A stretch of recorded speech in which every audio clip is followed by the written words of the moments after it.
اللہ کرے مجھے بھی مل جائے. مشق کریں, محنت کریں, ایک تسبیح ایسی مل جائے درود پاک کی جو میرے وجود کے اندر کے سارے نظام کو دھو دے, میرے من کو, میرے تن کو دھو دے, میرے جذبوں کو دھو دے, میری آنکھوں کو, میرے کانوں کو دھو دے, میرے ہاتھ پاؤں کو دھو دے, میری ناپاک تنہائیوں کو دھو دے, اور ایسا دھو دے کہ جب اللہ کے حضور حاضر ہوں جیسے میرا کفن سفید ہو ایسے میرا دل بھی سفید ہو, سیاہ نہ ہو. یہ ایک تسبیح میری زندگی میں, ایک تسبیح ایسی ہو. میرے حضور کا احسان کر, آپ کے احسانات. اللہم صلی علی محمد و آل محمد, اللہم صلی علی محمد کما تحب و ترضی لہ, اللہم صلی علی محمد بعدد کل دائن و دوائن وبارک وسلم. کوئی بھی درود, مسنون درود ہے, اسے پڑھیں, ایک تسبیح پڑھیں, پر پڑھیں ایسے. اور میں یہ نہیں کہتا کہ صرف ایک ہی پڑھیں, یہ میں ابتدا بتا رہا ہوں, یہ ابتدا بتا رہا ہوں. اگر اس ابتدا میں ایک تسبیح ایسی پڑھنی شروع کر دیں, زندگی کمال, حیرت انگیز کمال. ٹینشن کا علاج آخری درجے کا, ذہنی دباؤ تناؤ کا علاج, ہائی بلڈ پریشر کا علاج, لا علاج بیماریوں کا علاج, الجھی ہوئی زندگی کا علاج, ناممکن مسائل کا علاج اور پریشانیوں کا علاج, دکھوں کا علاج, مسئلوں اور مشکلوں کا علاج, ایک تسبیح دھیان سے پڑھی ہوئی. پھر ایک تسبیح کریں گے کیا, یہ فرشتوں کو ہدیہ کریں کہ میرے آقا کی بارگاہ میں پہنچائیں. نیک زمزم کی روحیں ان کو ہدیہ کریں, میرے آقا کی بارگاہ میں پہنچائیں. اور اللہ کے نیک ولیوں کو, صالحین کو ہدیہ کریں, اور نیک جنات کو ہدیہ کریں. ہاں, یہ ایک تسبیح ہدیہ کریں. فرمایا کتابوں میں ہے جتنی بھی نیک روحیں ہیں اس دنیا میں, کائنات میں جہاں بھی وہ بندہ فوت ہوتا ہے, ہر نیک روح, جنتی روح زمزم کے کنویں میں اس کا قیام ہے, اس کا مسکن, اس کا قیام زمزم کے کنویں میں ہے. اور جتنی بھی بدکار روحیں ہیں وہ دنیا میں جہاں بھی مرے, ان کا قیام برہوت ایک کنواں ہے جو یمن میں ہے, اس کنویں میں ان کا قیام ہے. حضرت شیخ الحدیث نے اپنی کتاب میں لکھا رحمت اللہ علیہ نے, فرمایا کہ ایک شخص تھا امانتیں رکھتا تھا, لوگ امانتیں اس کے پاس رکھتے تھے. ایک شخص امانت رکھ کے اس کے پاس سفر میں گیا, عرصے کے بعد آیا تو وہ فوت ہو گیا تھا. بیٹا امانت دینے سے انکاری تھا, پریشان ہوا, مکہ کے درویشوں کے پاس گیا کہ کیا کروں. فرمایا رات کے آخری پہر میں زمزم کے کنویں پہ جا اور آواز دے اس شخص کو جو امانتیں رکھتا تھا, تجھے پہلی آواز میں جواب دے گا اور تجھے بتائے گا کہ تیری امانت کہاں ہے. رات کے آخری پہر میں گیا, سلام کیا, اس شخص کو آواز دی, آواز نہ آئی, پھر آواز دی, جواب نہ آیا, پھر 3 بار, آخر واپس آیا. صبح درویشوں کے پاس پھر گیا, کہنے لگے انا للہ و انا الیہ راجعون. لگتا ایسے ہے کہ وہ زمزم کے کنویں کی روح نہیں ہے, لگتا ہے کسی خطا کی وجہ سے کسی پکڑ میں ہے. جاؤ یمن میں برہوت کے کنویں پہ, وہاں جا کے آواز دو. وہ پھر سفر کرتے ہوئے برہوت کے کنویں میں گیا, رات کے آخری پہر میں آواز دی تو پہلی آواز میں جواب ملا, تیری امانت موجود ہے اور وہ تیری امانت فلاں جگہ پڑی ہے, اس کو کھود کے نکال لے. اور پوچھا آپ یہاں کیسے؟ کہا کہ بس کوئی عمل ایسا ہو گیا تھا جس عمل کی وجہ سے میں اس وقت بدکار روحوں کے ساتھ ہوں. جتنے بھی نیک روحیں ہیں پوری کائنات میں, ازل سے لے کر ابد تک, آخری دم تک, آدم سے لے کر آخری دم تک, جتنی بھی نیک روحیں ہیں وہ ساری نیک روحیں, وہ ساری نیک روحیں زمزم میں رہتی ہیں. جو درود پاک پڑھیں, جو نفلی عبادات پڑھیں, جو تسبیحات پڑھیں, جو ذکر کریں, جو ہدیہ صدقہ کریں, وہ کیا کریں, سارے فرشتوں کو پہلے ہدیہ کر دیں, فرشتوں کو ہدیہ کر دیں. ان میں وہ فرشتے بھی موجود ہوں گے جو میرے حضور کے روزے پہ جائیں گے. صبح فجر کے بعد فرشتے جاتے ہیں, فرشتے فجر سے لے کر عصر تک فرشتے درود و سلام میرے حضور کے روزے پہ پڑھتے ہیں. پھر ڈفٹیاں تبدیل ہوتی ہیں, پھر عصر سے لے کر فجر تک اور فرشتے آتے ہیں. اور یہاں تک روایات میں آتا ہے کہ جو آج فرشتوں کی ذمہ داری لگی ہے, خدمت لگی ہے, پھر وہ قیامت تک ان کی خدمت پھر نہیں آئے گی اور وہ پچھتاتے رہیں گے۔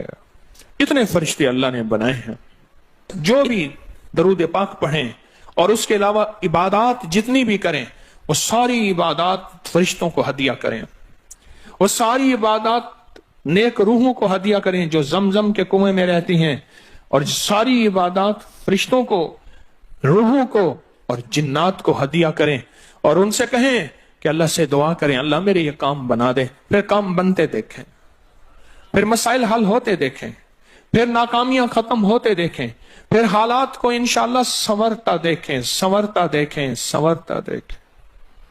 بہت میں نے طاقتور وظیفہ، بہت طاقتور عمل اور بہت طاقتور ایک کنجی اور ایک راز دے دیا آپ کو۔ بہت عجب عمل ہے، بہت طاقتور اور بہت حیرت انگیز عمل ہے، جو میرا نہیں، صدیوں سے آزمودہ ہے، صدیوں سے آزمودہ ہے۔ اللہ کے دوست اس کو کرتے چلے آئے ہیں، اور اللہ کے دوستوں کا آزمودہ عمل ہے بہت زیادہ، بہت زیادہ۔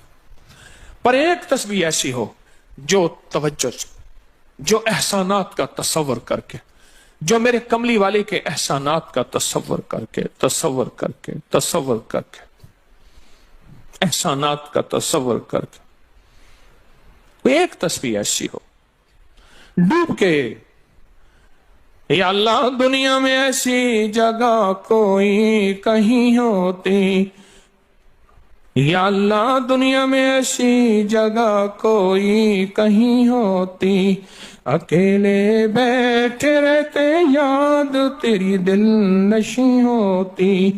کوئی ایسی جگہ ڈھونڈ لیں، نہیں ملتی، کوئی ضروری نہیں اپنے دل کو تنہائیوں میں لے ہیں۔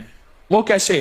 دنیا کے مشغلوں میں ہم باخدا رہے، دنیا کے مشغلوں میں ہم باخدا رہے، سب کے ساتھ رہتے ہوئے سب سے جدا رہے، سب کے ساتھ رہتے ہوئے سب سے جدا رہے۔ کوئی لمحہ ایسا اپنے آپ کو تنہا کر لیں، کوئی لمحہ ایسا اپنے آپ کو فارغ کر لیں، کوئی لمحہ ایسا اپنے آپ کو تنہائی میں بٹھا کے نا ایک تسبیح درود پاک کی، اور تسبیح نہیں ہے یہ انگلیوں کے نشان تسبیحیں ہیں۔ یہ پھر تسبیح بھی جہاں گواہی دے گی وہاں قیامت کے دن یہ انگلیاں بھی گواہی دیں گی۔ پھر یہ تسبیح ہدیہ کریں، رشتے ٹوٹ پڑتے ہیں اس درود پاک کے ہدیے پہ۔ کیوں؟ ان کی غذا ہی نور ہے، اور درود نور ہے۔ ان کی غذا ہی نور ہے اور درود نور ہے۔ ان کی غذا ہی یہی برکت ہے اور درود برکت ہے۔ ان کی غذا ہی خوشبو ہے اور درود خوشبو ہے۔ ان کی غذا بھی یہی ہے۔ ایک تسبیح ایسی ہو جس پہ آپ دیوانے ہو جائیں۔ یہاں تک کہ بعض مشاہدات میں یہاں تک کہتے ہیں، دیکھنے والے اہل نظر کہتے ہیں کہ ایک تسبیح جو دھیان والی پڑھی اور فرشتوں کو مسلسل ہدیہ کیا، روحوں کو ہدیہ کیا اور جنات کو ہدیہ کیا، تو کچھ ہی عرصے میں فرشتے جاگتی آنکھوں سے نظر آنا شروع ہو جاتے ہیں، اور روحیں خواب میں آ کے شکریہ ادا کرتی ہیں، اور جنات جاگتی آنکھوں سے، جنات دیکھیں اللہ نے جنات کو اوجھل کر دیا، پردے دے دیے، روحوں کے سامنے پردے دے دیے، فرشتوں کے سامنے پردے دے دیے۔ فرشتے ہیں، میری آنکھ نہیں دیکھ سکتی، ارواح کا نظام، روحوں کا نظام ہے، میری آنکھ نہیں دیکھ سکتی، جنات کا نظام ہے، میری آنکھ نہیں دیکھ سکتی۔ اللہ پاک پھر پردے ہٹا دیتے ہیں، رخ سے پردے ہٹے، رخ سے پردے ہٹے، طور جلنے لگا، میرے ساقی کا مجھ پہ کرم ہو گیا، میرے ساقی کا مجھ پہ کرم ہو گیا۔ یہ ایک تسبیح آج کا سبق ہے، کملی والے کی محبتوں کا سبق ہے، ایک تسبیح۔ درود پاک وہ عبادت ہے جس عبادت کے کرنے والا کبھی محروم نہیں رہتا، اس عبادت کو پڑھنے والا کبھی محروم نہیں رہتا۔ درود پاک وہ عبادت ہے، ہر عبادت کے لیے اخلاص کی ضرورت ہے، مخلص ہونا ضروری ہے۔ ہر عبادت کے لیے، ہر عبادت کے لیے اخلاص اور مخلص ہونا ضروری ہے، لیکن درود وہ عبادت ہے جس کے لیے مخلص ہونا بھی ضروری نہیں۔ اگر کوئی بندہ دکھاوے کی نیت سے درود پڑھتا ہے تب بھی قبول ہے، قبول ہے، قبول۔ لیکن مومن کبھی دکھاوے کی نیت سے پڑھ ہی نہیں سکتا. مومن کے اندر تو للہیت اور اخلاص ہوتا ہے اور اللہ کی رضا ہوتی ہے. مومن کبھی دکھاوے کی نیت سے درود نہیں پڑھتا.